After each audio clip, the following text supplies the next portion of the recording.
하나님의 말씀 요한복음 17장 13절 말씀입니다.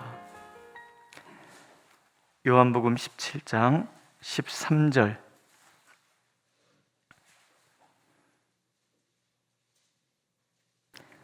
우리 함께 읽겠습니다. 13절. 지금 내가 아버지께로 가오니 내가 세상에서 이 말을 하옵는 것은 그들로 내 기쁨을 그들 안에 충만히 가지게 하려 함이니라. 한 번 더 읽겠습니다. 지금 내가 아버지께로 가오니 내가 세상에서 이 말을 하옵는 것은 그들로 내 기쁨을 그들 안에 충만히 가지게 하려 함이니이다. 아멘. 우리가 복음서가 성경에 4권이 들어있지요. 앞에 마태, 마가, 누가를 공관복음이라고 합니다. 예수님의 공생애를 증언하는 일을 중심으로 쓰여진 성경이기 때문에 그렇습니다. 요한복음은 제4복음서라고 이야기를 합니다. 다른 복음서, 그러니까 앞에 3 복음서가 쓰여진 뒤에 한참 뒤에 쓰여진 것으로 보이는 복음서입니다. 우리가 9장에 보면은 그 안 못 보는 아들을 둔 아버지가 얘가 나면서부터 보지 못했느냐 이렇게 질문하는 대제사장의 무리들의 이야기를 듣고 대답을 못해요. 그가 장성했으니 직접 물어보라 이렇게 얘기를 하는데, 거기에 보면 그들이 출교를 두려워함이라 이런 이야기가 나오거든요. 출교라는 말은 AD 90년경에 그 얌리아라는 곳에서 유대인 랍비들의 모임이 있습니다. 그때 그들이 이제 결의한 것이 뭐냐면 그리스도인들은 유대교에서 출교한다. 이런 그 출교라는 말은 죽여도 되는 거예요. 이단의 무리이기 때문에 죽여도 되고 이런 무서운 결의를 하죠. 그러니까 그런 출교라는 말이 그때부터 등장을 한 것이기 때문에 우리는 요한복음은 예수님께서 부활하셔서 승천하신 후 적어도 60년 이상 긴 세월이 지난 다음에 쓰여진 것이다 이렇게 볼 수가 있는 거예요. 그러니까 앞에 3 복음서와는 좀 다르게 요한복음에는 예수님의 그 말씀이 굉장히 길게 나옵니다. 그 얘기는 요한이 관찰자 시점에서 예수께서 하신 말씀의 의미를 회상하면서 기록을 했다라는 것을 우리가 알 수가 있는 거죠. 다른 무엇보다도 핵심은 하나님은 세상을 사랑하셨다라는 거예요. 하나님께서 세상을 사랑하셨기 때문에 창조주 하나님이 창조하실 때 함께 하셨던 그 말씀이 육신이 되어서 우리와 함께 하셨고, 그로 인해서 우리에게 베푸신 은혜가 무엇인지를 설명하는 데 집중했다라는 거예요. 한마디로 예수 그리스도는 하나님이셨다. 이 얘기를 우리에게 들려주는 거죠. 지금 우리가 오늘 읽은 본문이 담겨져 있는 17장은 이제 마지막으로 예수님의 모든 설교의 말씀이 다 끝나고 나서 예수님께서 이제 설교 말미에 행한 기도에 해당이 됩니다. 이걸 대제사장으로서 우리를 향한 예수 그리스도의 중보의 기도라고 이렇게 얘기를 합니다. 오늘도 예수께서는 하늘 보좌 우편에서 우리를 위하여 중보하신다고 그러시잖아요. 그러니까 늘 중보자로서 기도를 하시는 거예요. 오늘 그 예수님의 기도의 핵심은 뭐예요? 기쁨. 내 기쁨이 저희 안에 있기를, 내 기쁨과 저들 안에 있는 기쁨이 일치되기를 원합니다. 이런 기도를 하시는 거예요. 여기서 기쁨은 여러 가지 의미가 있겠죠. 이 며칠 동안 우리가 계속 기쁨에 대한 말씀을 묵상하고 있잖아요. 예수께서 이 땅에 오신 것에 대한 세례, 태중에서의 그 세례 요한의 기쁨, 온 세상의 기쁨이죠. 그 다음에 공생애를 시작하신 예수님에 대한 세례 요한의 기쁨이 있어요. 신랑이 신부를 맞는 것을 지켜보는 그 친구로서의 그 기쁨, 예수님의 사역을 이제 자기가 길을 열어놓고 그 길을 걸어가시는 예수님을 바라보는 그 기쁨이 자기에게 있다, 이런 얘기를 하죠. 그 다음에 사랑과 평강의 하나님께서 우리에게 주시는 또 기쁨도 있잖아요. 그러고 보면 하나님은 기쁨의 하나님이신 것 같아요. 제가 기쁨이라는 단어를 이제 성경에 얼마나 등장하는가 이렇게 딱 쳐보면 기쁨이라는 단어가 쫙 나와요. 하나님은 기쁨의 하나님이에요. 하나님의 그 기쁨을 우리하고 공유하기를 원하시는 그런 하나님이시라는 거죠. 우리가 기뻐할 수만 있다면 당신의 목숨까지도 내어주실 정도로 우리를 사랑하시는 그런 하나님이시다라는 거죠. 그럼 예수님께서 가지고 계신 그 기쁨은 어떤 것들이 있는가 하는 걸 우리가 좀 생각해 보는 거죠. 이제 한 절 안에서 이제 우리가 찾아보는 거예요. 이 문장 전체와 요한복음 전체에서 예수님은 어떤 기쁨을 갖고 계신가를 보는 건데, 첫 번째는 지금 내가 아버지께로 가오니, 이런 말씀을 하시잖아요. 자기 사명을 마치는 데서 오는 기쁨도 여기 포함된다는 거죠.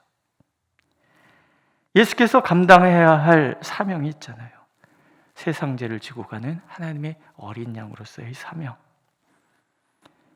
하나님 자신이신데 그것을 버리고 이 땅에 오셔서 인간의 모습을 행하시고 인간과 함께 지내시고, 하나님이 인간과 함께 지낸다는 것 자체가 그건 고통인 거예요. 뿐만이 아니라 마침내 십자가에서 희생의 제물로 생명을 버리시는 그 사명을 감당하는 거죠. 그 고난의 시간들, 그리고 마침내 사랑하는 사람들에게 구원의 길을 열어주시고 그 길이 보장되도록 만들어주시는 그 고난의 시간들이 이제 예수님께 마치고 있다, 그 기쁨인 거예요. 똑같은 얘기가 15장 11절에 나옵니다. 내가 이것을 너에게 이름은 내 기쁨이 너희 안에 있어 너희 기쁨을 충만하게 하려 함이라. 어떤 기쁨인가? 내가 너희를 사랑한 것 같이 너희도 서로 사랑하라는 이것이라. 사람이 친구를 위하여 자기 목숨을 버리면 이보다 더 큰 사랑이 없다, 얘기하시죠. 친구를 사랑하셨어요. 우리를 친구 삼으셨어요. 그리고 우리 사랑하시는 친구를 위하여 목숨을 버리시는 것이 예수님의 사역의 마침인 거예요. 십자가에서 예수께서 말씀하시죠. 다 이루셨다, 다 이뤘다라는 그 외침은 온 세상을 향해서 이 구원의 놀라운 그 사역, 당신이 걸어간 그 사역을 마치는 것에 대한 대선언이 해당이 되는 거예요. 나의 달려갈 길을 다 마친다는 것은 그래서 기쁨입니다. 바울 사도는 디모데후서에서 이렇게 고백하잖아요. 나의 달려갈 길을 다 하고 믿음을 지켰다. 이게 얼마나 후련한 고백일까, 그런 생각을 해요. 내 사명 다 했습니다. 주님 앞에 섰을 때 그렇게 말할 수 있다면,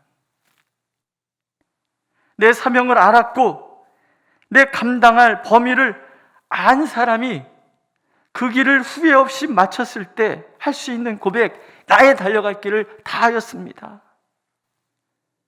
쉬운 길은 아니잖아요.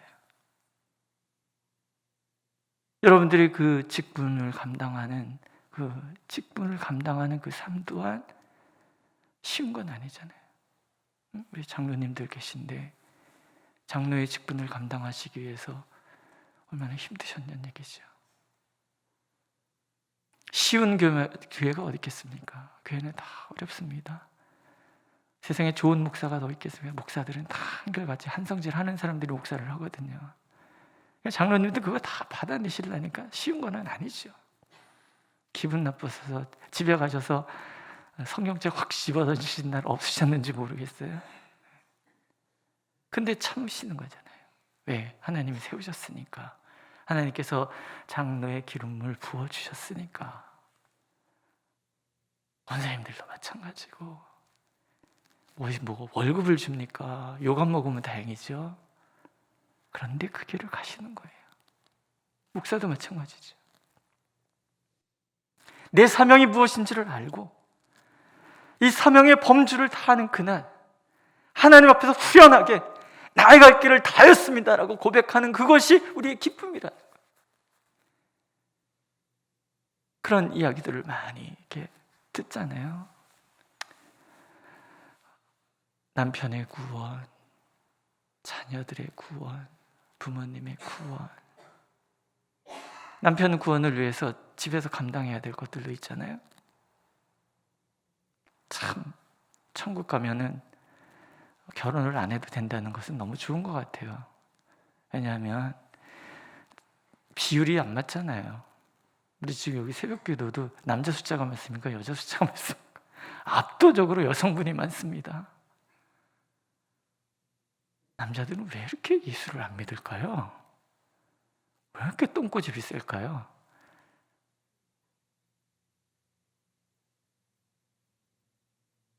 그 구원을 위해서 내가 참아야 되는 것들이 또 내 사명인 거잖아요. 주님 앞에 갔을 때 내 이 집안 구원을 위해서 내가 이 사명 다 감당했습니다라고 고백할 수 있다 그러면 이 또한 얼마나 후련한 고백일까, 뭐 이런 생각도 하는 거죠. 전 여기까지라는 말이 참 좋아요. 여기까지. 저희 신학교 다닐 때 우리 신약학 교수님이 계셨어요. 이분은 시간만 딱 되면 이름을 불러요. 뭐 김윤영, 정경화 이러면서 딱 불러요. 근데 이분이 학기 다 마치는 날 되게 멋진 말을 하시더라고요. 다 못했어요. 책 한 권 다 못 뗐는데 이번 학기는 여기까지. 뭐 다음 학기가 우리에게 보장된 건 아니에요. 그분에게는 여기까지. 근데 그 말이 너무 멋있는 거예요. 열심히 가르쳤고 이번 학기는 나는 여기까지인가 보다. 여기까지. 여기까지. 우리에게 무한 책임이 있는 거 아니에요. 아시죠? 마치 내가 무한 책임을 지고 있는 것 같이 생각하시는 것은 그걸 메시아 신드롬이라고 그래요. 아니에요. 우리는 범위가 있어요. 여기까지. 이 사명 다하는 그 기쁨을 하나님 우리가 갖기를 원하시는 거예요. 두 번째 기쁨은 사역에 대한 기쁨이죠. 속량의 큰 은혜가 열린 기쁨이에요. 예수께서 십자가에서 목숨을 다하셨을 때, 다 이루었다고 외치셨을 때 복음서는 증언하죠. 성소의 휘장이 위에서부터 아래로 찢어졌다는 상징이에요. 하늘 지성소, 하나님의 보좌 앞에 나가는 것을 가늠할 것이 이제 더 이상 없는 거예요.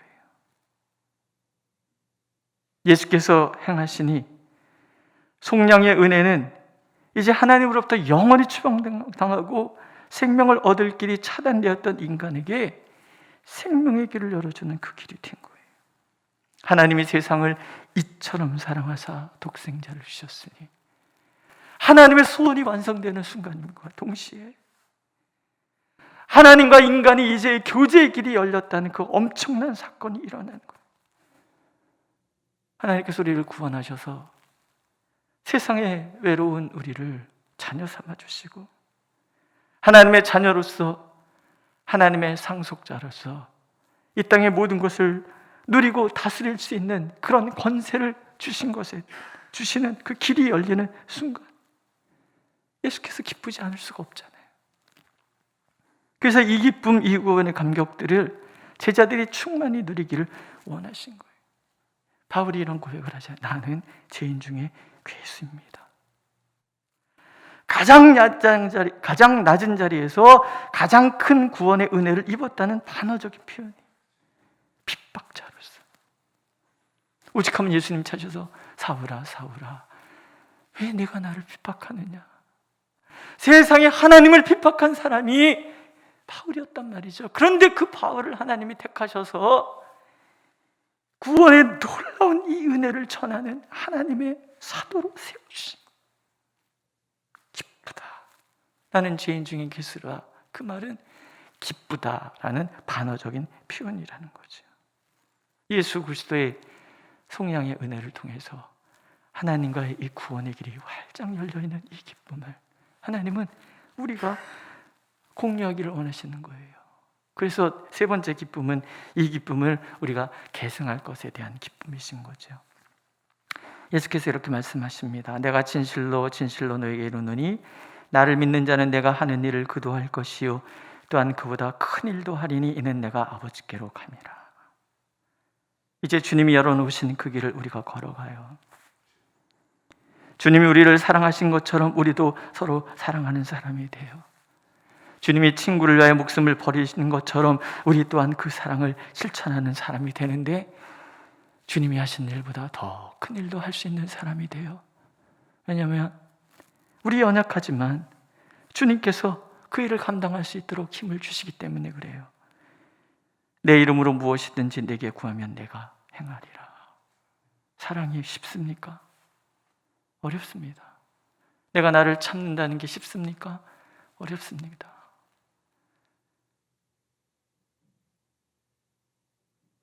어떤 분이랑 이야기 나다가 삼식이, 두식이, 한식이 이런 얘기를 나눴어요. 혼자 너무 웃었어요. 예, 제일 좋은 거는 무식이잖아요. 그러나 삼시세끼를 차려줄 수 있는 그 마음이 내가 친구를 위해 목숨을 버리는 마음이죠. 반대로 삼시세끼 차려주는 것을 너무 감사해서 그저 내가 차려 먹을게 얘기해 주는 것도 친구를 위해 목숨을 버리는.